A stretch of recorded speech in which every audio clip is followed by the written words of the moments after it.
The sterile scent of the hospital, a blend of antiseptic and lingering sickness, still clung to my memory.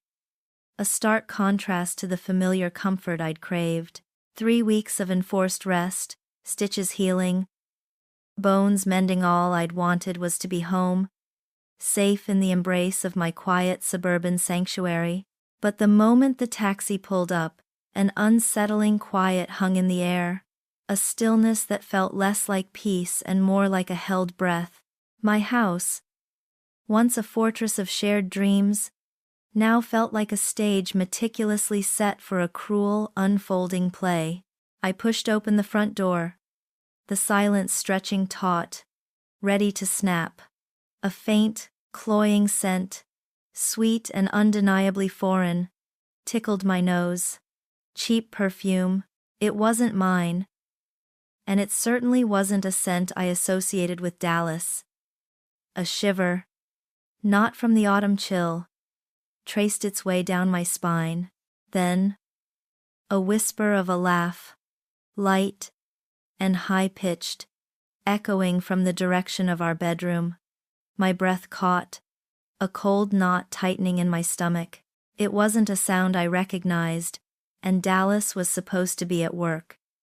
My legs, still a little weak, propelled me forward, each step a reluctant march towards an inevitable discovery. I traced the phantom sound, the alien perfume, like a limb that was still there but no longer felt like my own. And then I saw them. My world, neatly constructed from trust and shared history, shattered into a million glittering razor-sharp pieces right there in my own bedroom. Dallas, my husband, the man I had promised forever to, his eyes closed, lips pressed against time's hers. Her hair, a cascade of dark waves, splayed across my pillows. Her hand, delicate and adorned with rings I didn't recognize, was resting on his chest. It was a tableau of betrayal, so intimately devastating that my vision blurred, the room tilting precariously. My heart didn't just break. It calcified in that instant, hardening into a resolve so cold, so cutting, I never knew I possessed it. The initial shock, the suffocating wave of nausea and betrayal, was quickly subsumed by a terrifyingly lucid, calculating anger. This wasn't just infidelity. This was an invasion, a desecration of my trust, my body, and my home. It was a violation so profound it stripped me bare, leaving only a steely, unyielding core. I instinctively recoiled, a silent scream trapped in my throat, pressing myself against the doorframe, praying I hadn't been seen. My gaze, sharp as broken glass, locked onto her face, a stranger, yet now intimately tied to my pain. Victoria Blake. I watched her gather her things, her movements fluid and unhurried. A ghost passing through the life she was tearing apart, a fierce primal urge to confront her, to rip the perfect smile from her face, surged through me. My hands clenched, nails digging into my palms, leaving crescent moon marks, but a colder, more rational voice, newly awakened, whispered, "Not yet. Don't give them the satisfaction of your pain. Don't let them see you break." I forced myself to step back, retreating silently down the hall, slipping into the guest room, my breath still ragged. I pressed my ear to the door, listening to the soft click as she finally left, her perfume a lingering insult. Then came the rustle of Dallas's return, his keys jingling in the lock, his voice calling out my name. "Josephine? Honey? I'm home." It was the sound of normalcy, a grotesque parody of the life we'd built. My hands trembled as I splashed cold water on my face, willing the tremor from my voice. My reflection stared back at me, a stranger with wide, haunted eyes. "Just a minute, love," I called back, my voice remarkably steady, the first deliberate lie I had spoken to him. It tasted like ash and swallowed tears. A bitter prelude to the intricate web of deception I was about to weave. Stepping back into the shared space of our home, a forced smile pinned to my lips, I began the hardest role I'd ever taken on. The oblivious wife. Dallas, unsuspecting and annoyingly cheerful, enveloped me in an embrace that felt like a shroud of lies. Every touch, every tender word from him, now resonated with a hollow echo of betrayal. Replayed in slow motion, a constant, sickening loop in my mind. The warmth of his hand, once a comfort, now felt like a brand. His breath on my neck, a whisper of deceit. I suppressed the urge to flinch, to pull away, to scream. Instead, I leaned into the grotesque charade. My internal world fractured, yet my external demeanor remained perfectly composed, a mask of fragile normalcy. I started observing them, unnoticed, a shadow in my own life, meticulously gathering crumbs of their deceit. My pain, a constant dull hum beneath the surface, was slowly transmuted into a cold clinical focus. It was a new kind of game, one I hadn't asked to play, but was determined to win. My gaze sharpened, noting every subtle shift in Dallas's routine. Every furtive glance. The man I thought I knew so intimately was a stranger, yet his habits, his tells, were now laid bare under my intensified scrutiny. His phone, once left casually on the kitchen counter, now remained perpetually face down, often on silent. A small, but significant change. He developed a new, vague cough when asked about late nights, a nervous tic I'd never seen before. The mundane became significant. A misplaced receipt for a coffee shop he never frequented, tucked carelessly into his jacket pocket, bore a date I knew he was supposedly at a conference. A hushed phone call, abruptly ended the moment I entered the room, became a glaring red flag.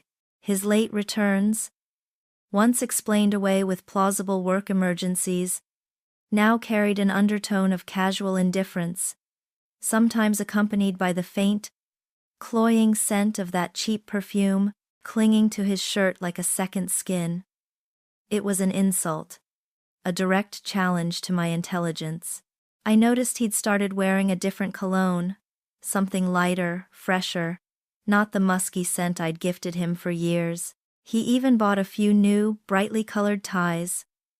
Small, almost imperceptible changes that, to a wife who knew every thread of his being, screamed of someone else's influence. I felt like an anthropologist studying a foreign species.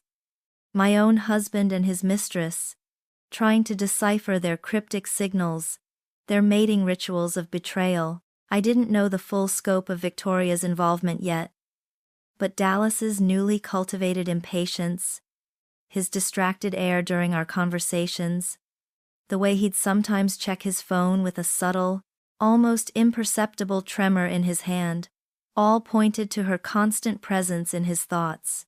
There was a particular phrase he started using.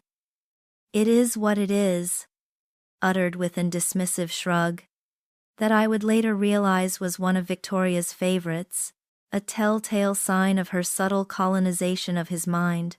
The silence I maintained was my shield, my weapon. It allowed me to see clearly through their charade, to sift through the layers of deceit without alerting them to my awakening. Confronting him then, in a blaze of anger and tears, would have been a catastrophic mistake.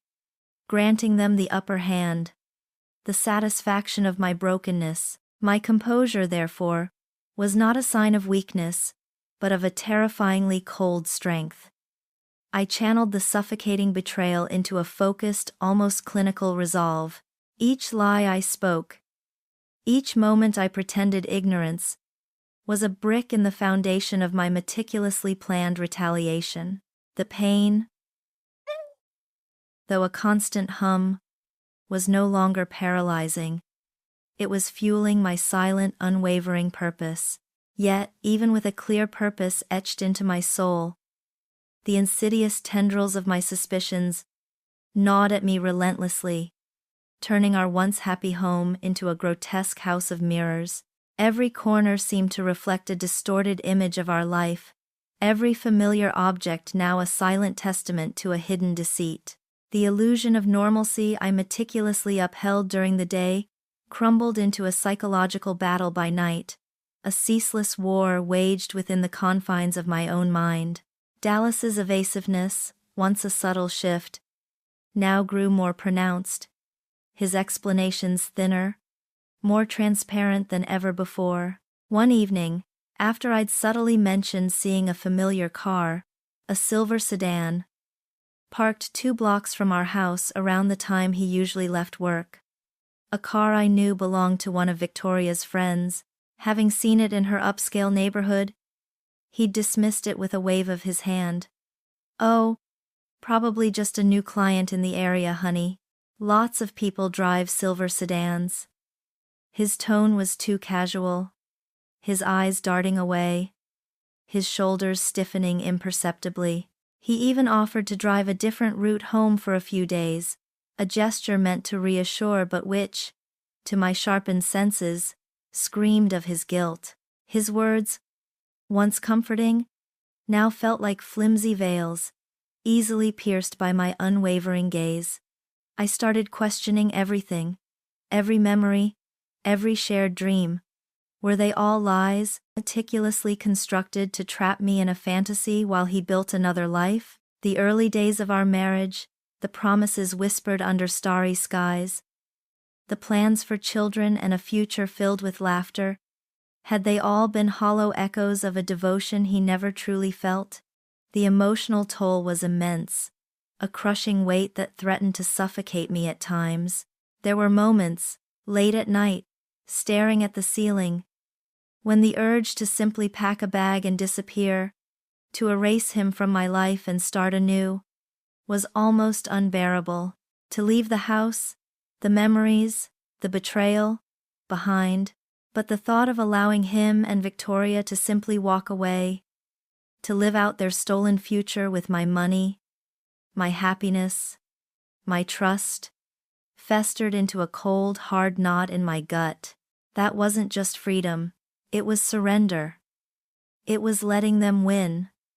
And Josephine Griffin, the woman who had just stared betrayal in the face and not flinched, was not about to surrender. Instead, I channeled the immense emotional drain into a focused, almost clinical investigation. My mind, sharp and analytical, became a weapon. I found myself replaying past conversations, dissecting every word, every gesture, searching for the exact moment I missed the signs. Was it that vacation in Santorini when he was unusually distant? Or the way he started working late more frequently, always with a plausible but slightly too perfect excuse? Every innocent interaction now felt tainted, every shared smile a grimace of deceit. This internal struggle, the constant battle between the devastated wife and the emerging strategist, was agonizing. My true feelings, a tempest of rage and hurt, had to remain hidden, carefully tucked away beneath a veneer of calm. While my mind raced with plans, contingency measures, and hypothetical confrontations, my face had to betray nothing. The risk of exposing my hand too early, of letting Dallas know I was on to him, was too great. I knew instinctively that he would double down on his lies, perhaps even turn vengeful. Confrontation, without undeniable proof, was simply a cathartic scream that would give him the advantage. No, I needed to gather everything, to build an unassailable fortress of evidence before I struck. The seeds of doubt weren't just about Dallas's fidelity, they were about my own judgment, my own reality. Had I been so naive, so trusting, so blind? These questions gnawed at my self-worth, threatened to unravel the very fabric of who I thought I was. Yet, paradoxically, this internal wrestling match, this brutal self-assessment, fortified my decision to uncover the full truth.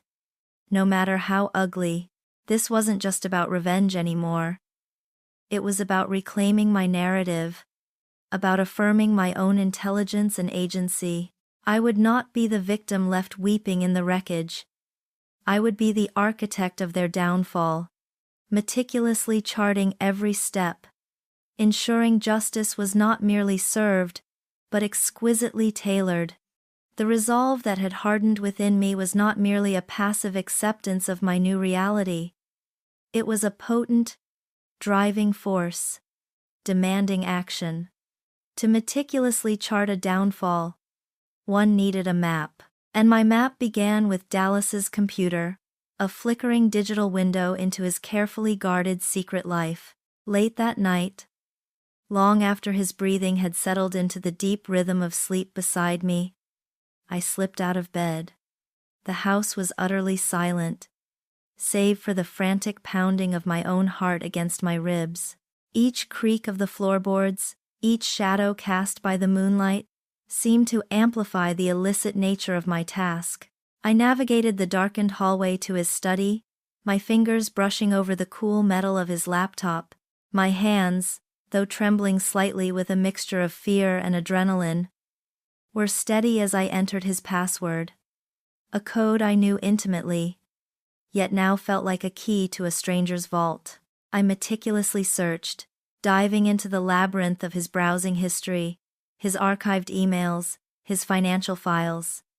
The screen glowed, a cold beacon in the dark room, illuminating the ugly truth. My breath hitched as the words, divorce and real estate, jumped out at me.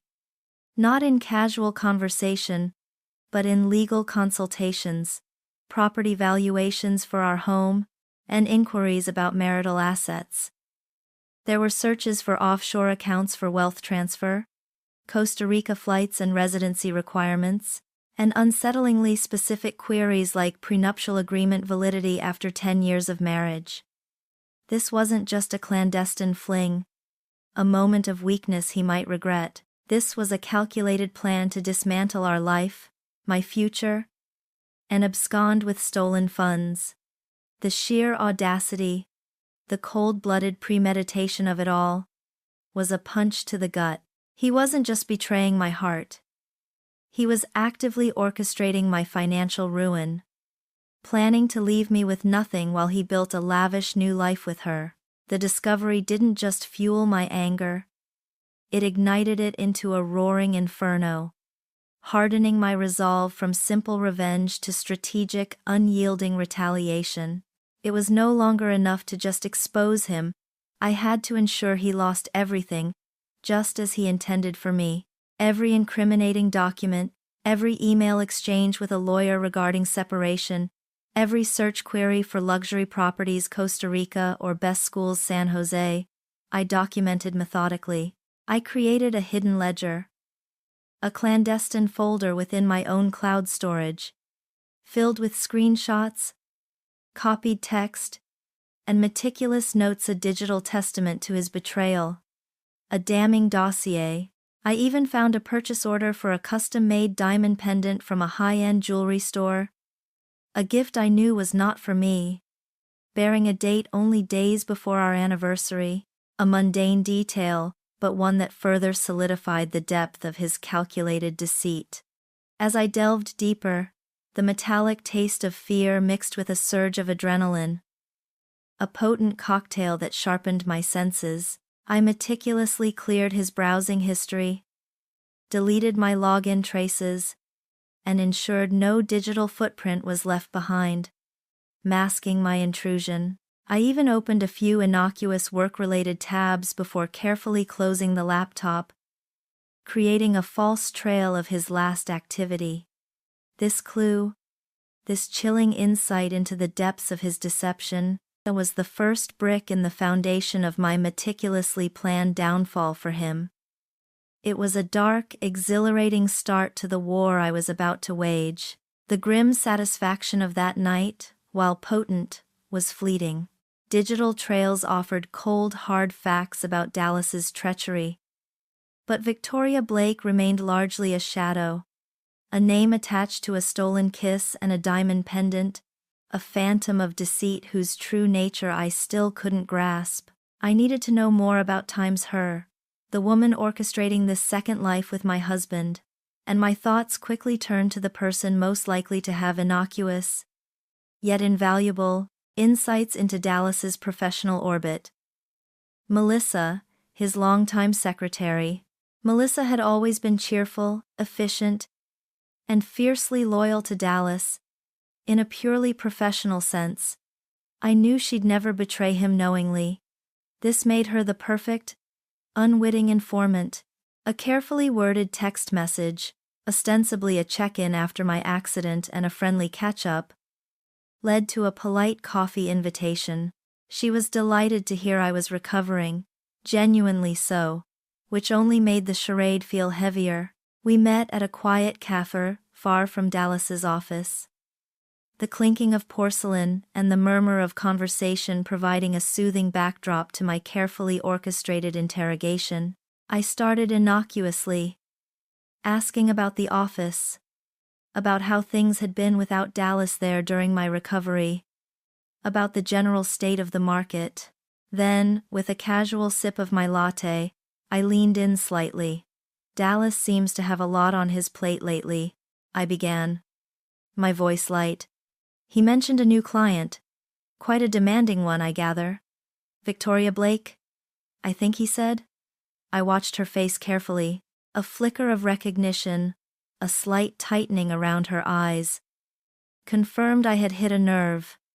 Or at least a point of interest. Oh, Victoria. Melissa's initial expression was a mixture of professional politeness and something akin to veiled intrigue. Yes. She's certainly memorable, very charming, very ambitious. She came in a few months ago, a referral from Mr. Harrison, I believe. Quickly became one of Dallas's most frequent appointments, always impeccably dressed. Always with a bright smile. Almost too bright sometimes, if you ask me. She paused, then added, "She certainly knows how to get what she wants, very persuasive."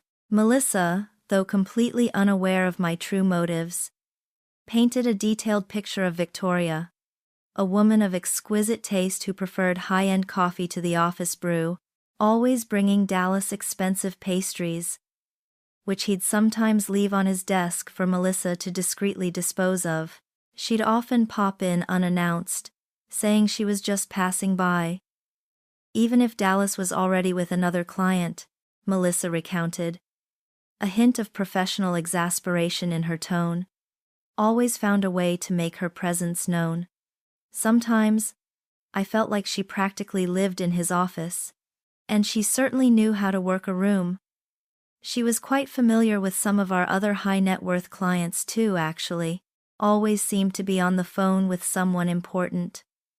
Melissa's observations about Victoria being a little too familiar with Dallas, often lingering after meetings, or the way she'd sometimes adjust Dallas's tie if he'd just returned from a meeting with her, provided chilling confirmation of the intimacy I suspected. She even mentioned Victoria often used a particular dismissive phrase, "It is what it is," which instantly resonated with Dallas's recent adoption of the same line.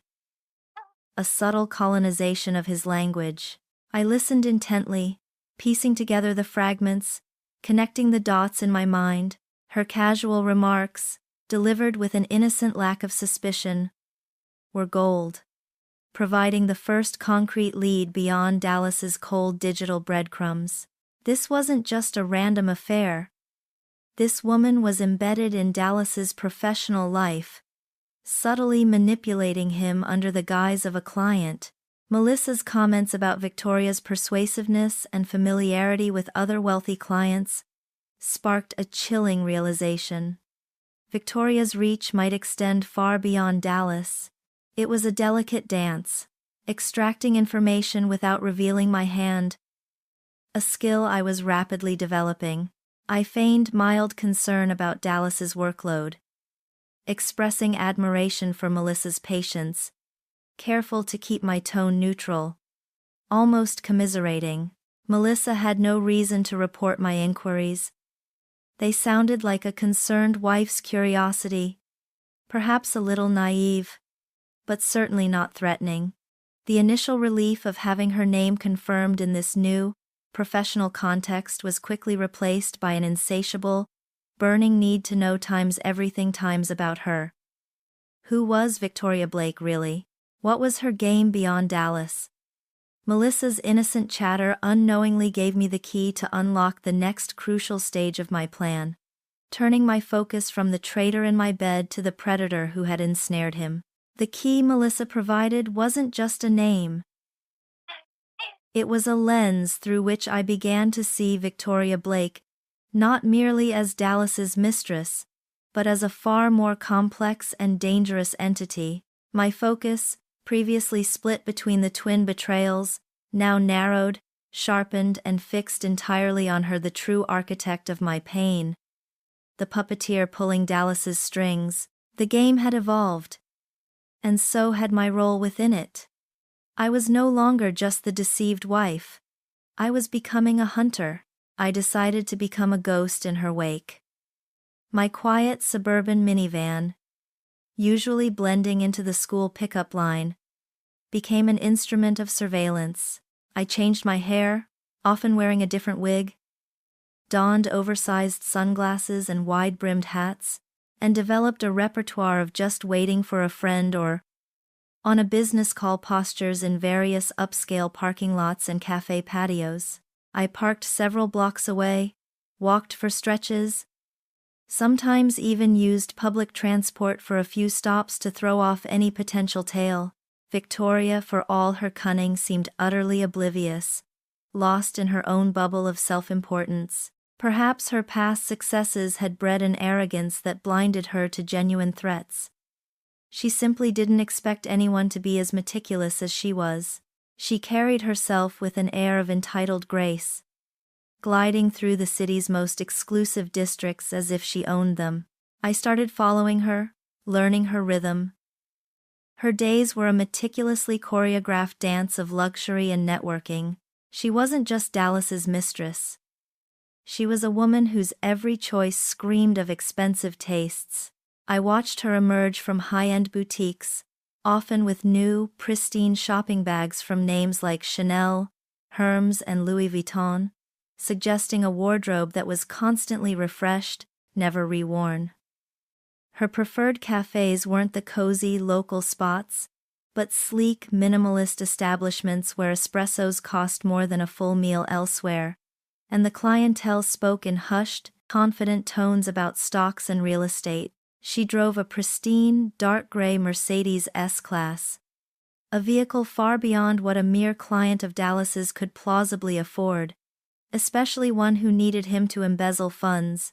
Her hands, always perfectly manicured, frequently held her latest model smartphone, her fingers flying across the screen, engaged in what seemed like an endless stream of calls and messages, always with an intense proprietary air, as if managing a vast invisible empire. Then, one crisp Tuesday afternoon, outside a particularly opulent art gallery known for its private viewings, I saw him, Richard Hawthorne.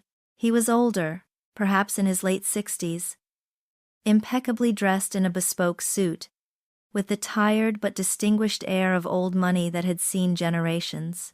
Victoria was laughing, her head thrown back, a cascade of dark hair catching the autumn light. She was a picture of effortless charm, her hand gracefully linking with his arm as they stepped into a waiting luxury town car. His gaze, even from a distance, was filled with an adoration that was chillingly familiar, mirroring the way Dallas had once looked at me, and then at her. This wasn't a casual acquaintance. This was another one of her conquests, another mark being artfully played. The realization hit me with the force of a physical blow, a cold, hard knot forming in my stomach. Victoria Blake wasn't merely an adulteress who happened to be involved with Dallas. She was a professional con artist, a predator, skillfully playing multiple men, meticulously weaving a complex web of financial and emotional manipulation, a flicker of something akin to empathy, a brief pang of recognition for another unwitting victim caught in her snare, crossed my mind when I observed Hawthorne's trusting smile, but it was swiftly extinguished, subsumed by my hardening resolve and the cold logic of my mission. My focus remained entirely on Victoria. Hawthorne was merely tangible proof, another thread in the tapestry of her deception, a means to understand the full scope of her predatory nature. He was a data point, not an object of my immediate concern. My initial revulsion at her duplicity began to morph into a strange, unsettling admiration for her sheer cunning, a dark mirror of my own nascent abilities for observation and calculation. She was a master of her craft, and I was, perhaps, becoming her apprentice in reverse, learning her methods to ultimately dismantle them.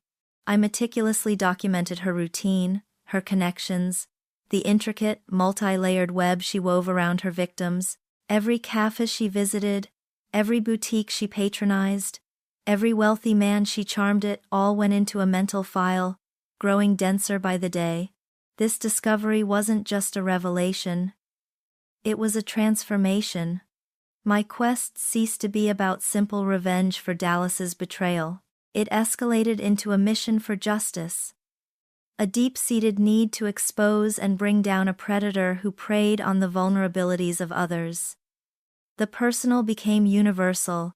The game had new rules, far more complex and dangerous than I had initially imagined.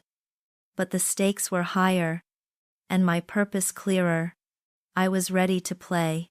My next move was to orchestrate a romantic dinner with Dallas. A final, calculated test of his loyalty, or more accurately, the final confirmation of its utter absence. I chose a quiet, upscale Italian restaurant downtown, the kind we used to frequent for anniversaries and special occasions, a place imbued with the ghosts of our happier past, the soft lighting, the murmur of distant conversations, the clinking of silverware. It all felt like a meticulously crafted set for a play I was now directing. We ordered our usual, a bottle of Chianti, my gnocchi, his steak. The small talk was excruciatingly hollow, a polite exchange about his day at the office, my recovery, the mundane details that once knitted our lives together.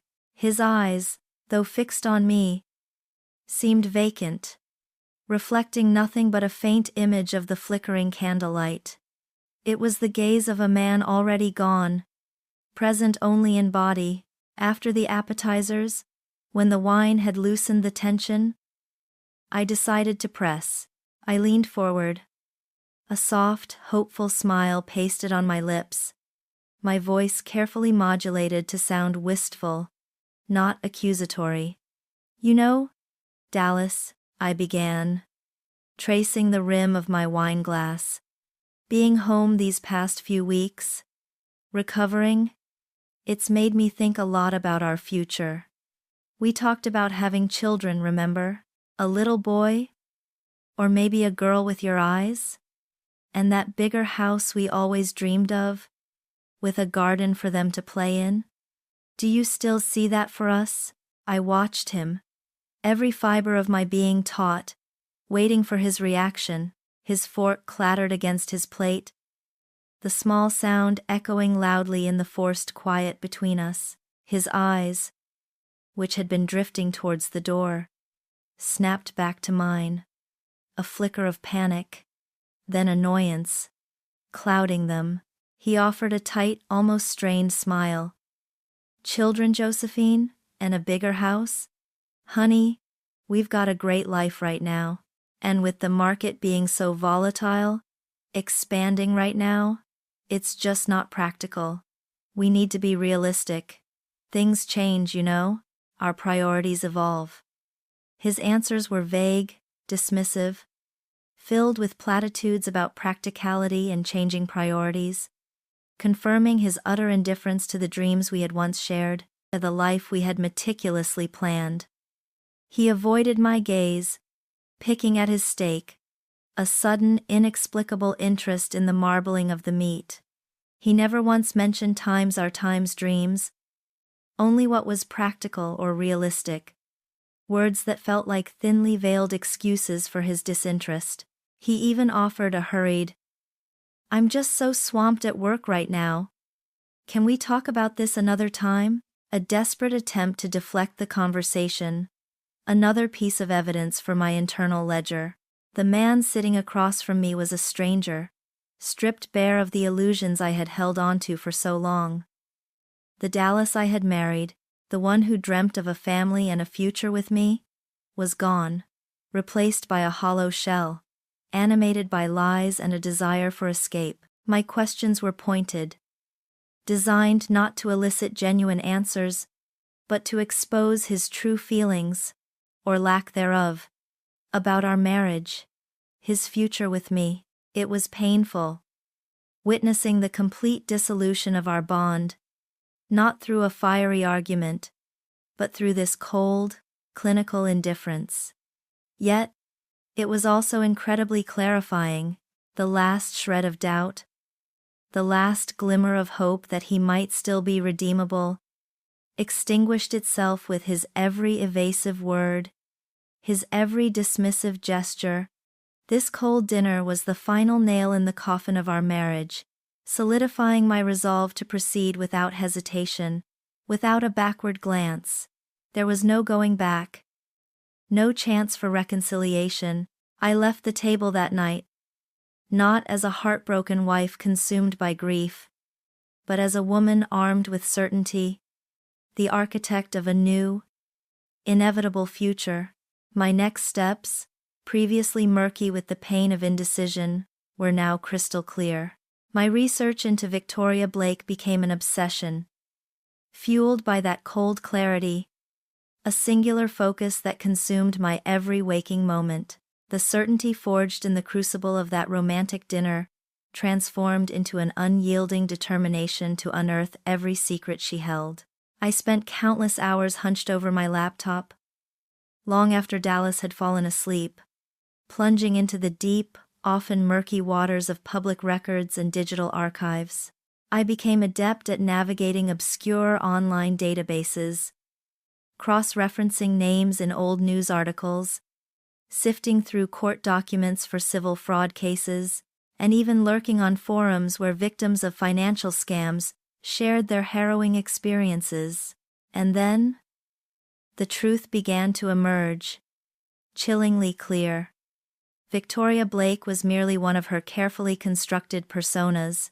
Her real name, or at least the one that appeared most frequently in the older, dirtier records, was Victoria Chin. She was a chameleon, a master of reinvention, leaving a trail of broken promises, shattered lives, and stolen fortunes across the country. Each alias, each new city, each meticulously crafted backstory was a fresh chapter in her predatory saga. She was a ghost who materialized only to plunder, then vanished without a trace, only to reappear under a new guise, with a new target. Every search, every database, every news article painted a clearer picture of her predatory nature. There was the retired widower in Arizona, whose entire life savings, meant for his grandchildren's education, disappeared after Victoria charmed her way into his trust, convincing him to invest in a non-existent tech startup. Then there was the successful real estate developer in Miami, whose company was brought to the brink of bankruptcy after she embezzled millions, using her insider access and his infatuation. The scale of her deception was staggering, far beyond what I initially imagined when I first saw her in my bedroom. This wasn't just a mistress. This was a professional criminal, a highly sophisticated con artist, with a meticulously honed craft. My revulsion intensified, but so did a strange, almost academic fascination. This wasn't just about Dallas anymore.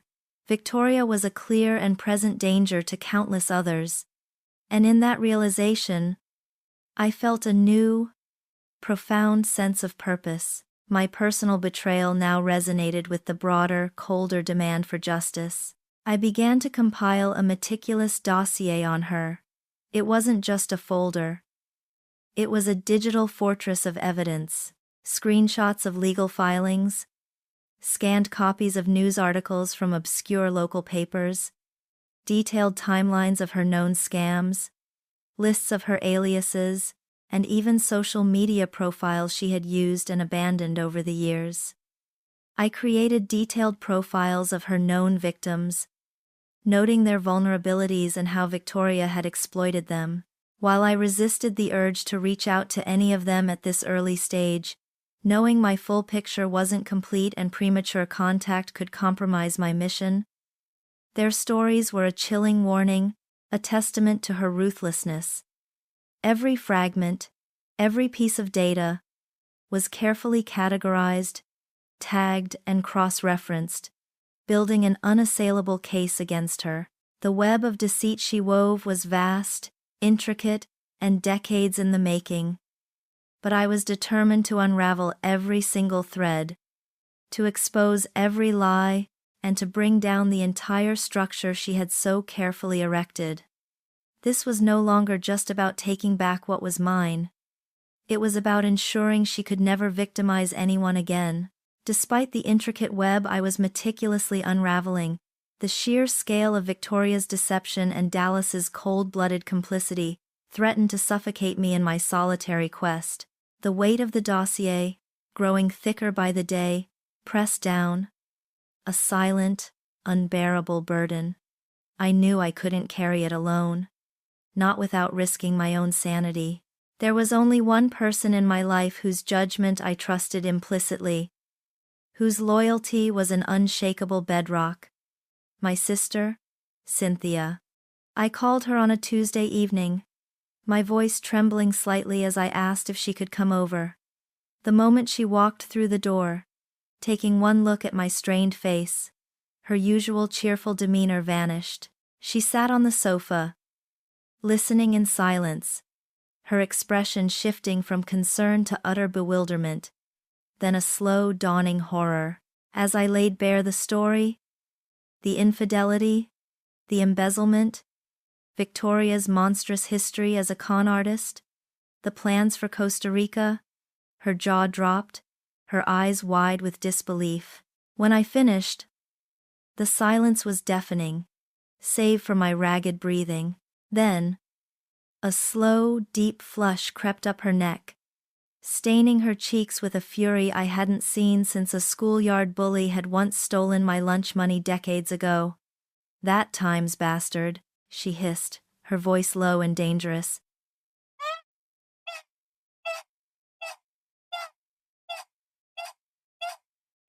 "I'll kill them both." Her initial shock and explosive rage quickly solidified into fierce, unwavering loyalty, a burning desire for justice that mirrored my own. There was no judgment, only a primal, protective instinct. Cynthia, with her sharp, pragmatic mind and uncanny ability to cut through emotional noise, instantly transformed from outraged sister into my invaluable ally, my co-conspirator. Where I sometimes got bogged down in the painful details, she saw only the strategic moves. "Okay," she stated, grabbing a notepad and pen, her energy already focused. "Let's break this down. We have evidence of his financial fraud, his intent to flee, and her history. What's the endgame? Jail for Dallas, absolute ruin for Victoria, and you walk away with every penny he tried to steal." We spent countless hours huddled together, late into the night, planning, strategizing, meticulously pooling our resources and our shared fury. Cynthia's practical skills were invaluable. She, being far more tech-savvy than I, helped me refine my digital evidence collection, suggesting more secure ways to store data, and showing me how to trace obscured online footprints. She even advised on how to use burner phones and encrypted messaging apps for our communications, anticipating every move Dallas and Victoria might make to cover their tracks. Think like them, she'd often say, tapping her pen against the table. If they were trying to hide something, where would they put it? Her ability to detach emotionally, viewing the situation as a complex puzzle rather than a personal tragedy, was a crucial balance to my own deeply wounded perspective. Her support became the emotional anchor I desperately needed, a lifeline that prevented me from succumbing to despair, from collapsing under the sheer weight of betrayal. There were nights when I would falter, the loneliness of my shattered marriage overwhelming me, but Cynthia would be there, not with platitudes, but with a firm hand on my shoulder and a renewed focus on the mission. "We do this for you, Josephine," she'd remind me. "But we also do it for all the others she's hurt. You're stronger than you think. You're smarter than them both." One particular piece of insight she offered proved crucial when I was feeling most overwhelmed. "Josephine," she said, her eyes piercing, "you're a victim, yes, but you're choosing not to be a victim. That's power. Use your anger, but don't let it blind you. Let it be your fuel, not your driver." That simple distinction between emotion and action helped me compartmentalize my pain and channel it effectively. Together, we refined my strategy, anticipating every potential countermove Dallas and Victoria might attempt. We brainstormed scenarios, role-played confrontations, and meticulously cross-referenced every piece of evidence, building an unassailable case, the bond of sisterhood, forged in the crucible of adversity, transformed into a powerful, almost mystical force against the formidable forces of betrayal and deceit. With Cynthia by my side, her unwavering gaze meeting mine, I felt an unstoppable surge of confidence, a quiet, terrifying certainty that I was ready to face anything they could throw at me, and more importantly, ready to ensure their absolute downfall. That unstoppable surge of confidence, a quiet, terrifying certainty, led directly to the audacious plan to infiltrate Dallas's office after hours. It was Cynthia, ever the pragmatist, who had mapped out the logistics, the weakest points of security, the optimal time to strike. The idea, once a fleeting, desperate thought, solidified into a concrete strategy under her steady gaze. We needed undeniable, physical proof. Something more than digital crumbs from his home computer. Something directly linking his professional malfeasance to his personal betrayal. The night we chose was a Thursday. Late, well past midnight, when the cleaning crew would have finished and the building would settle into its deepest slumber. Cynthia, a master of blending into the background, had done her reconnaissance, noting the security guards' hourly rounds, the blind spots of the cameras. We dressed in dark clothing, practical and anonymous. Like a pair of unlikely spies, my heart hammered against my ribs, a frantic drumbeat in the oppressive silence of the deserted downtown streets as we approached the building.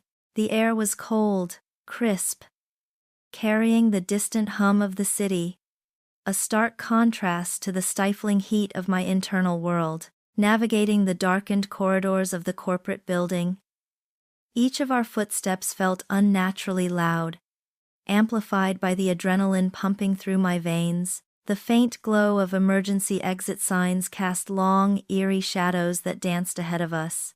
Cynthia, with a surprising knack for bypassing simple lock mechanisms, a skill she later vaguely attributed to a phase in her youth, quickly gained us entry to Dallas's floor, then his private office. The sterile, silent space, usually buzzing with the mundane activity of a financial firm, now felt charged with a forbidden energy. The faint smell of Dallas's cologne, mingled with the lingering scent of stale coffee, filled the air, a sickening reminder of his daily charade.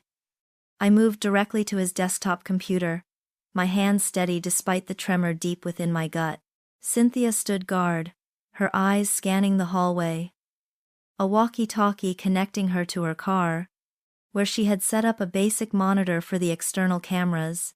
Entering Dallas's password, a code I knew too well, felt like a perverse intimacy. I dove into his hard drive, bypassing the obvious folders, guided by the intuition honed by weeks of relentless investigation, and then I found it not in a prominently labeled folder, but hidden deep within an obscure subdirectory masquerading as old client reports, protected by a secondary password. A hidden file. My breath hitched. The moment it opened, the extent of his betrayal was laid bare. Splashed across the screen in cold, hard numbers and damning documents. It was a meticulously kept ledger, detailing his embezzlement of client funds. Millions. Not just tens or hundreds of thousands, but millions of dollars systematically siphoned from various investment accounts, disguised as legitimate transactions, then funneled into a series of shell corporations. My blood ran cold. A glacial wave of horror washing over me. This wasn't just for Victoria's lavish whims. It was for their time's escape. The documentation was horrifyingly thorough. Detailed financial transfers to offshore accounts, flight bookings under aliases to San Jose, Costa Rica, and even an inquiry into purchasing property near the coast. A new life, built entirely on ruin, on the shattered trust of his clients and the destruction of my own life. It was all there. Undeniable, irrefutable proof of his criminal intent. He wasn't just a cheat, he was a thief, a criminal mastermind who had meticulously planned to vanish, leaving me and his clients in the dust. My hands, though numbed by the sheer enormity of his deception, were steady. I systematically copied every incriminating document, spreadsheets, emails, bank statements, property deeds, flight itineraries onto a secure, encrypted drive Cynthia had provided. Each click of the mouse, each file transfer, felt like a hammer blow against the house of cards he had so carefully constructed. I mirrored the data, compressed it, and wiped my access trails, leaving no trace of my intrusion. We even created a fake browser history of financial news and stock market reports, making it seem as though Dallas had been working late. Leaving the office, slipping back into the cold anonymity of the night, I felt a profound sense of grim satisfaction, a heavy, quiet triumph that held no joy. In my hand, the small, unassuming USB drive felt like a loaded weapon. I wasn't just holding evidence, I was holding the keys to their destruction. The game was no longer about discovery, it was about demolition. The weight of the small USB drive in my hand was immense, a tangible key not just to their destruction, but to my own recreation. With the irrefutable evidence of Dallas's embezzlement now secured, my immediate priority shifted from investigation to fortification. I had to secure my financial future, quietly and methodically, before the storm I was about to unleash broke and swept everything away. There would be no frantic packing, no desperate pleas, only precise, strategic maneuvers to reclaim what was rightfully mine. I began by consulting lawyers, divorce specialists, renowned for their discretion and expertise in complex financial cases. The most impactful advice came from a seasoned divorce attorney, a woman named Miss Thorne, whose sharp gaze missed nothing. "Your priority now, Josephine," she'd stated, her voice calm but firm, "is to secure your position. He's moved to defraud you. You must move to protect yourself. Every asset he touches, consider it tainted. We'll aim for a full asset freeze, but first we cordon off yours, ensuring his future maneuvers have no impact on your existing wealth or your ability to sustain yourself." She meticulously outlined the process, stressing the need for absolute secrecy until the final legal papers were filed. She also advised me to compile every single record of shared expenses, property purchases, and even gifts, to establish a clear financial history that would counter any claims Dallas might make. Moving funds without alerting Dallas required a delicate dance of calculated risk and precision. I had access to a joint savings account he rarely checked, and several smaller individual accounts that had always been under my sole management, typically for household expenses or my personal savings. Over the next few days, I systematically drained these, transferring sums in staggered amounts to a new, discreet account opened under my maiden name, in a bank far from our usual branch. I used online transfers, carefully wiping browser histories and using incognito modes, ensuring no digital trail led back to my actions. For larger assets, like the equity in a vacation cabin inherited from my grandmother, I initiated legal procedures, placing it into a trust under Cynthia's temporary oversight, a move designed to shield it from any potential clawback attempts Dallas might initiate. I even discreetly canceled a few joint credit cards and applied for new ones solely in my name, citing lost cards as the reason. A small but significant step towards financial independence. Every move was calculated, a preemptive strike designed to anticipate his potential actions and leave him with no leverage. I remembered his searches for prenuptial agreement validity, and knew he was planning to invalidate any claims I had.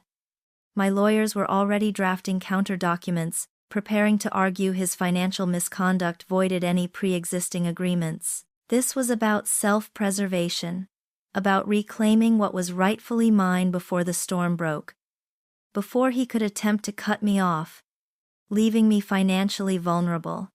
While my lawyers meticulously crafted my financial fortress, I continued to gather more intel on Victoria's other scams. The USB drive offered direct evidence of Dallas's complicity, but the broader picture of Victoria's predatory empire was still incomplete. I dug deeper into the aliases she had used, cross-referencing names, dates, and locations.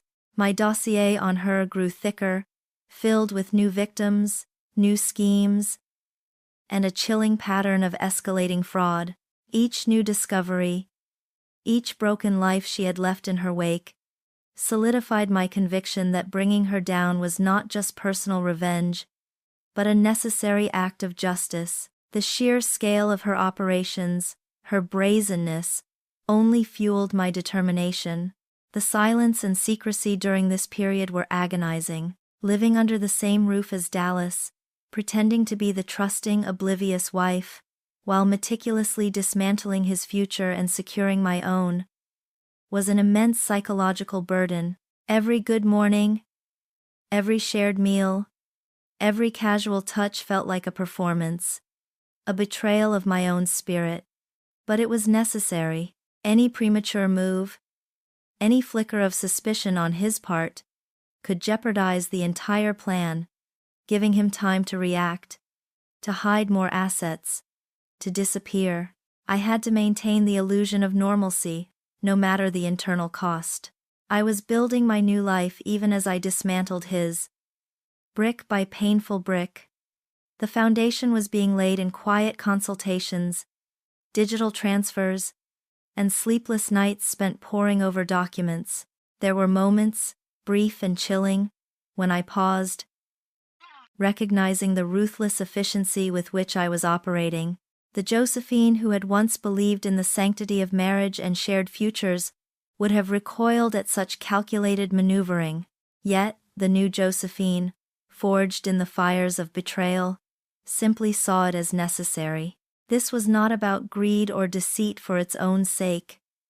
It was about justice, about rebalancing scales that had been brutally tipped against me. My tactics were a mirror of his, but my purpose was to correct a wrong, not to inflict one. The demolition of his world was intertwined with the construction of my own, a testament to my unwavering resolve. The day of reckoning arrived. I chose the living room, a space once filled with the warmth of shared laughter and quiet evenings, now transformed into a cold, unforgiving tribunal. Dallas walked in, oblivious. Still radiating the manufactured cheerfulness he'd adopted. Asking about my day, I let him finish, then gestured to the coffee table where I had meticulously arranged the fruits of my investigation. The printed bank statements detailing the embezzled funds, the screenshots of his Costa Rica plans, the emails to Victoria, even the receipt for the custom diamond pendant I'd found. My voice was steady, devoid of any tremor, any tears. Dallas, I began, the name feeling foreign on my tongue. We need to talk. About time's everything. His initial reaction was a mask of bewildered innocence. A slight frown, a confused tilt of his head. Josephine, what is all this? What are you talking about? He stammered. His eyes scanning the documents, a flicker of unease entering his gaze. But as his eyes landed on the incriminating evidence, the carefully constructed facade began to crack. His face, initially defiant, a tight-lipped expression of feigned outrage, slowly crumpled under the weight of undeniable proof. The color drained from his cheeks, leaving them an ashen gray. He picked up one of the flight itineraries, his hands trembling visibly, the paper rustling softly. He opened his mouth, as if to offer another flimsy excuse. But no words came. I laid it all out, not with a scream, but with the cold, hard precision of a surgeon. Your embezzlement of client funds, Dallas. Your affair with Victoria Blake. Right here, in our home. Your meticulous plans to abandon me. To flee to Costa Rica. Leaving me with nothing. Each word was a nail hammered into the coffin of our life together. I watched him. Impassive, a detached observer to the implosion of his world. There was no room for his pleas, no space for the desperate, gasping excuses he might once have offered. My conviction was absolute. You have a choice, I stated, my voice cutting through the stunned silence, unwavering. Confess everything to the authorities, cooperate fully, and go to jail, facing the consequences of your crimes here. Or, you attempt to flee with Victoria, a woman I assure you is already under investigation for multiple high-profile fraud cases, and who, thanks to my efforts, will soon be exposed internationally. Choose to run, and you'll face a global manhunt, a life on the lam, perpetually looking over your shoulder, with absolutely no financial safety net. The power had shifted irrevocably. He was no longer in control, I was. Witnessing his downfall was not a moment of joyous vengeance, but of profound, quiet justice. The satisfaction was not in his pain, but in the precise rebalancing of scales. He slumped, his shoulders defeated, the last vestiges of his defiance dissolving into a desperate, hollow stare. He considered the options, the grim reality of each laid bare. Running meant a life of squalor and fear with a partner even more compromised than he was. Prison, though terrifying, offered a defined, albeit harsh, end. Prison, he whispered, his voice barely audible, a desperate attempt to salvage a shred of dignity, to avoid a worse, more humiliating fate. My voice remained steady, my resolve unwavering, as I watched his world collapse, not with a bang, but with the chilling whimper of a man who had finally lost everything. Dallas's confession was a mere preamble to the final act I had meticulously planned, the true crescendo reserved for Victoria, the primary architect of my pain and countless others' ruin. With Dallas safely incarcerated, his future sealed, my attention turned to her, the elusive predator who still believed herself untouchable. I needed to lure her into my carefully constructed web, appealing to the only impulse I knew she couldn't resist: insatiable greed. The bait was simple, yet perfectly tailored to her arrogance. I sent an encrypted message from a burner phone, using a voice modulator to sound like a frantic, anonymous informant, Claiming to be a disgruntled associate of Dallas's, the message hinted at a times-second, far larger sum of embezzled client money. An offshore account Dallas had secretly maintained, known only through a cryptic code he had supposedly left behind. I offered her a cut, a generous 50%, if she could meet me to decipher the code and help liberate the funds before the police found it. I suggested a secluded, abandoned warehouse on the outskirts of the city, a place far from prying eyes, where she could feel in control. She walked right into it, her arrogance a blinding beacon. Victoria arrived exactly as I anticipated, punctual and radiating a dangerous confidence, dressed in a sleek designer suit that seemed out of place amidst the grime and shadows of the warehouse. She carried a polished briefcase, her expression a mix of cunning amusement and expectant avarice. She saw a large, desperate payout, a final score before fading into the wind, her mind incapable of comprehending that she, the master manipulator, could ever be the prey. I stepped out from behind a stack of dusty crates, no longer hiding in shadows. I confronted her, not as Josephine the victim, the weeping wife she had so easily cast aside, but as the hunter of hunters. My posture was erect, my gaze unwavering, my voice clear and cold as steel. "Victoria Blake," I said, letting her alias hang in the air like a pronouncement. Or should I say, Victoria Chin? Her initial bravado dissolved into a flicker of alarm, quickly replaced by a desperate, almost pathetic attempt at intimidation. "You think this is over, little housewife?" she scoffed, a sneer twisting her perfectly made-up face. "You don't know who you're dealing with. I have connections, resources you can't even dream of. You'll regret this." But her words rang hollow, laced with an underlying tremor. I systematically revealed the extent of my knowledge, detailing her aliases, the victims she had ruined: the widower in Arizona, the real estate developer in Miami, the art collector, her entire meticulously catalogued operation.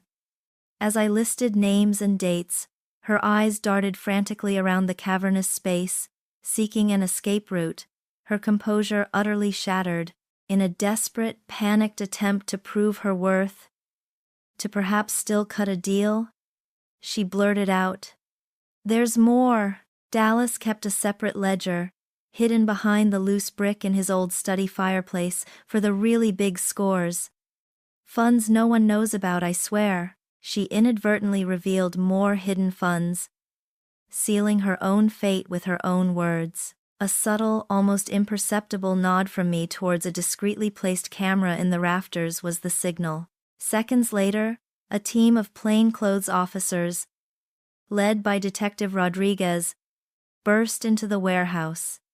They moved swiftly, efficiently, their presence an irrefutable end to her reign. Victoria let out a guttural shriek of outrage, her carefully constructed mask dissolving completely, replaced by pure, unadulterated terror as the handcuffs clicked shut around her wrists.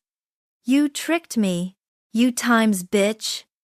she screamed, her voice echoing off the concrete walls, a final, pathetic display of her true nature. Watching her being led away, her elegant suit now rumpled, her face streaked with tears and fury, I felt a deep, cleansing sense of triumph. It wasn't a loud, joyous celebration, but a quiet, profound closure. The stolen money, every last penny, would be recovered, restored to its rightful owners. The predator was caged. My transformation was complete. The signatures on the divorce papers felt less like an ending and more like the crisp, liberating first breath of a new dawn. The legal chapter of my life with Dallas, tainted by deceit and betrayal, was officially closed, leaving behind not a void, but fertile ground for a beginning I was determined to cultivate.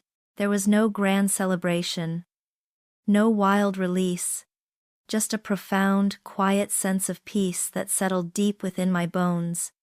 A weight finally lifted. The house, once a sanctuary, then a stage for my pain, now felt like an empty shell. A relic of a past life I was ready to shed. I moved through its rooms, not with nostalgia, but with a detached efficiency, packing only what resonated with the woman I had become. The suburban facade, the carefully curated illusion of a perfect life, was left behind with each box sealed and each item donated. As I carried the last suitcase to the waiting car, I paused at the threshold. There was no wrench of sorrow, no lingering regret for the life I was leaving. Instead, I felt a powerful surge of liberation, a clear understanding that this departure was not a retreat, but a bold advance. The silence of the empty house was no longer oppressive. It was a promise. My old identity, the trusting, naive Josephine Griffin, was interred within those walls, ready for a permanent rest. Before the final departure, I spent a long, quiet afternoon with Cynthia. We sat on her porch swing, sipping iced tea, the comfortable silence between us punctuated only by the chirping of crickets. There was no need for extensive conversation. Our shared ordeal, our unspoken understanding, had forged a bond stronger than any words. She simply squeezed my hand, her eyes filled with pride and a fierce, sisterly love. "You did it, Joe," she whispered, her voice thick with emotion. "You're free." It was a moment of profound connection, a silent blessing from the one person who had truly seen me through the darkest parts of my transformation. We promised to visit, knowing our connection transcended distance, a promise that felt real and unwavering. Seattle called to me, a city of new possibilities, a fresh start, far from the shadows of betrayal that had stained my previous existence. The vastness of its evergreen landscapes, the constant murmur of its urban energy, seemed to offer a canvas wide enough for a complete reinvention. The drive across the country was a pilgrimage, each mile a physical shedding of the past, each new vista a visual metaphor for the expanding horizons of my future. I arrived under a soft, persistent drizzle, the city's muted palette of grays and greens, a stark contrast to the bright, deceptive colors of my old life. It felt right. A subtle invitation to quiet introspection and growth, perfectly mirroring my new state of mind. Every step I took in this new city felt lighter, imbued with a quiet purpose. Every breath was a testament to my survival and transformation. Clean and unburdened by deceit, I embraced the solitude, the anonymity that Seattle offered, allowing myself the space to heal, to rebuild, to simply times be. The unfamiliar streets became a metaphor for my journey. Each turn a new discovery, each distant horizon a beckoning promise. My days were filled with new routines, new faces, none of whom knew the Josephine who had been betrayed, only the woman who was choosing to thrive. This new life wasn't about forgetting the past. It was about integrating it, about forging a stronger, wiser me from the ashes of what had been destroyed. The scars remained, etched deeply into my soul, but they were no longer gaping wounds of defeat. Instead, they were badges of resilience, visible reminders of the strength I had discovered, the battles I had fought and won.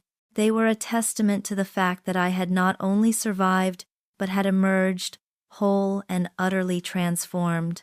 I was Josephine Griffin, redefined, reborn, not merely picking up the pieces, but meticulously crafting a new, unyielding self, ready for whatever the future held, with an unwavering clarity of purpose and a spirit forged in fire.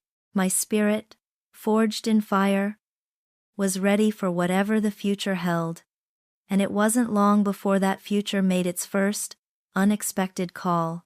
Just as I was beginning to truly settle into the rhythm of my redefined existence, The quiet solitude of my Seattle apartment was abruptly shattered by the insistent ring of my cell phone. The number was unfamiliar, but the name on the caller ID, Detective L. Rodriguez, immediately sent a jolt through me, a direct link to the life I had so meticulously dismantled. I remembered her from the final stages of Victoria's capture, her quiet professionalism, the flicker of respect I'd seen in her eyes.